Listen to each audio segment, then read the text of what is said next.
I told the truth about what my ex did to me 10 years ago, and now his proposal is off, his future in-laws cut him off, and somehow I'm the one being blamed for ruining his life. A little backstory is needed, so please stick with me here. Growing up, I, 27 female, had a childhood friend named Angie, 27 female, who was as close to me as a real sister. We'd spend entire weekends at each other's place, celebrated family events etc. from 6 years old till 18 years old. I even lived at her place in 2nd grade while my parents went to a nasty divorce. I learned to speak some Russian, as she is Russian, and she learned to speak some Spanish. Needless to say, her older brother and little sister were like a family to me. During our teenage years she had her 2 male best friends, one whom she started dating and another one, Nico, now 29, who was Russian as well, whom I started dating at 17. Growing up I had issues with a heart condition.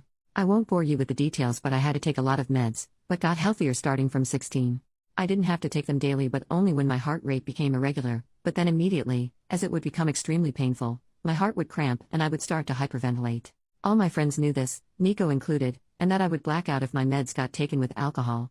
I didn't smoke much or drink much growing up as a result, since I was worried about my health and only did drink at home or in a safe setting. Legal drinking age is 16 here, and I only drank wine or beer if at all. I had my first time with Nico at 17, and when my parents stayed at a retreat 2 weeks later, he came over to have a date night. I did drink 1 glass of wine, but started having health issues later, resulting in me taking my meds and being unconscious. I was a bit sore the next morning but didn't think much about it. 2 weeks later, I'm informing Nico that I'm late on my period and he starts to panic, then he just blurts out, confessing he made love with me while I was unconscious that one night. We made love before, so he didn't think much about it. Apparently he didn't have a rubber, but since I was on the pill, he figured it was alright, and he also didn't finish in me, but in a tissue. I felt violated and disgusted by myself. I didn't know how to describe this and only told Angie about it. I was an utter mess for a few years, and wasn't able to make love again until 2 years later. I didn't remember any of it, but was too ashamed to go to my mom or anybody else. I didn't think of it as rope back then. I was too young to really understand what and how I was violated, and Angie told me it's alright, I should break up if I feel bad about it, but we were in a relationship and didn't make love before. I broke up with him the following day, and apparently he cried about his broken heart to her. As Nico and Angie were close and hanging out together a lot, they started dating a few months afterwards, and I had to see him every time when visiting her. I told her I'm not able to see him, but she didn't understand where I'm coming from. The contact stopped and we haven't texted or seen each other in years. I still followed her and her family and saw that her brother is expecting his first child. As I was extremely close with her family, I just commented on the Insta post expressing my gratitude when he reached out to me. I missed his wedding, but he wanted to ask if I would be interested in joining the baby shower, as it's been years and we've been extremely close before. He told me I was like a third little sister. I just asked if Nico will be attending as well, as Angie and him have been dating for 9 years now, and he said yes. I didn't elaborate much but just expressed that I'll send a small present if he can give me his current address but won't be attending. He kept on pestering me what exactly happened all those years ago and why I'm not in their lives anymore. Angie told her family I'm not able to see her with an ex of mine, but her brother thought there's more behind it. This is when I think I could be the jerk. I told him the truth about what happened back then. And while I didn't know it at 17, I know now that this was rope and I named it as such. I didn't receive any message back from him, but a few days later Angie reached out to me, furious. Nico had planned to propose during the baby shower, but Angie's brother is against it now, having learned why I stopped the contact. She loves Nico and will stay with him, but by doing so, her brother said she is no longer a part of his life, as he doesn't want his little baby girl in the same family as a rapist. Since then I've been getting messages from old high school acquaintances, telling me I should have ignored it, and not told anybody. Since I didn't speak up back then, I lost the right to do so now, and am a horrible person for ruining somebody's life over some stuff he did 10 years ago when he himself was a child as well. Am I truly the wrong for speaking up? Update 10 days later. First of all, I am immensely thankful for all the people who took the time to not only read through my story, but also comment. I read every single comment and try to respond to as many as possible. It gave me a little bit of hope of compassion for victims of rope and also the courage to not cave to the backlash I received. Mental update. Reading all the messages defending my choices on speaking up made me realize how insecure I was on what I am allowed to do and how much I was trying to make it right to other people besides myself. This especially included Nico and Angie. All of you are right. If Nico had changed, he would have apologized, reached out, or tried to make amends in some way. Either when word got to him from his brother-in-law or at some earlier point in his life. My former best friend Angie should have been able to feel some sort of compassion if she had any respect for me as a human being or the time we spend together. Her reactions showed that I shouldn't hesitate on my actions. I went to therapy from 21 onwards and thought I moved on from the rope as best as I could, but I realized how ashamed I still am almost 10 years later about an incident that wasn't my fault at all. I was ashamed to speak up back then and afraid that people around me would look differently at me.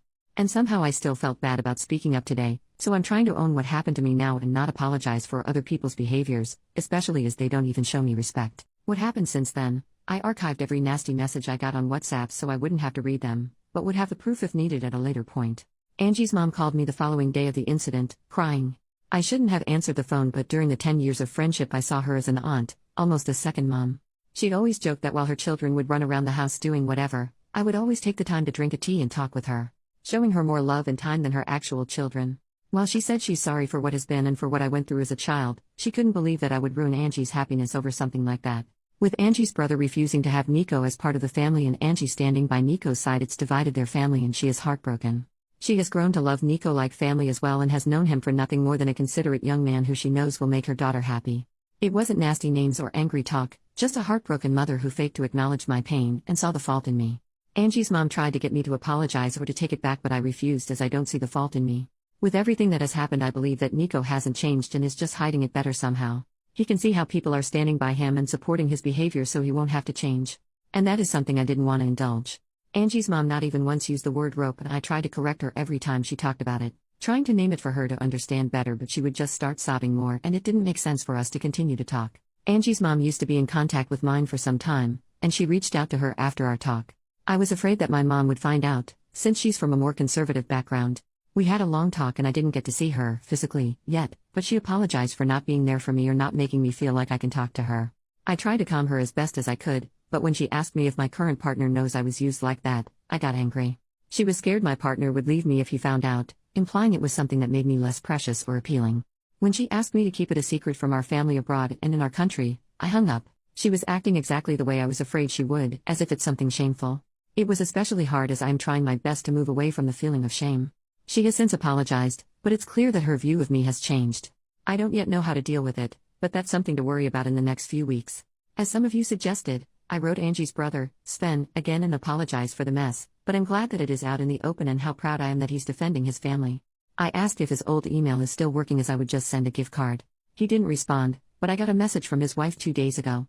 She thanked me for speaking up and informing them about Nico. There were apparently had a few moments that made her uncomfortable, some jokes Nico made, and in retrospective she can see why. Sven apparently informed her the moment he got my initial text, and both of them have since seen Angie but not Nico. She refuses to be in the same room or house as him, and same goes to their unborn daughter. Sven and Angie's mom has been at their place multiple times to beg to forgive Nico, and Sven caved a little. Angie and Nico will get married, Sven will attend but his wife will not. He is allowed in the family but not in contact with either Sven's wife or daughter. Those restrictions are not for Angie. Sven was suffering trying to ease his mother's worries and is not able to take a stand and cut them out completely. This is a compromise they made without his wife's approval, and she told me she's trying her best to cut them out of their life indefinitely. She wanted to move back, closer to her family as well, and thinks this is a perfect opportunity but isn't sure if she can follow through. His wife told me she's terribly sorry for all the issues that came my way and it has been a lot trying to handle the situation on their side. Sven knows it's not my fault but he doesn't want contact.